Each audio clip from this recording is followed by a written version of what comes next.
আজকের গল্প রূপোর হাতি সোনার দাঁত। রোদ ওঠার সঙ্গে সঙ্গে ছড়াই গুজব, রূপার গা আর সোনার দাঁতের এক অদ্ভুত হাতি ঘুরছে জঙ্গলে। লোকেরা বলছে এমন হাতি আগে কেউ কখনো দেখেনি। দুপুরের গরমে জিপে করে এলো 5 জন চোরা শিকারী, চোখে লোভ। তারা বলল এই হাতি ধরতে পারলেই কেল্লা ফতে। দুপুরের আলোতে গাছ কেটে তৈরি হলো ফাঁদ, পাশে রাখা হলো কলার গুচ্ছ। শিকারীরা হাসছিল, আজই ধরা দেবে রূপো হাতি। বিকেলে রোদে হাতিটি এসে ফাঁদের কলা খেতে গিয়ে পড়ে গেল গর্তে। শিকারীরা দৌড়ে এলো ধরতে, ঠিক তখনই চারপাশ থেকে বনরক্ষীরা ঘিরে ফেলল। হাতি গর্জে উঠতেই তার গা থেকে ঝলমলে ধাতুর চমক বেরিয়ে এলো। শিকারীরাও বাঘ, এই হাতি তো আসল নয়, যেন যন্ত্রের তৈরি।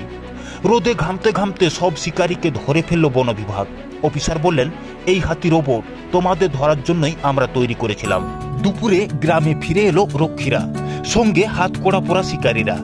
লোকেরা বলল, বুদ্ধির জালেই ধরা পড়েছে শয়তানের দল।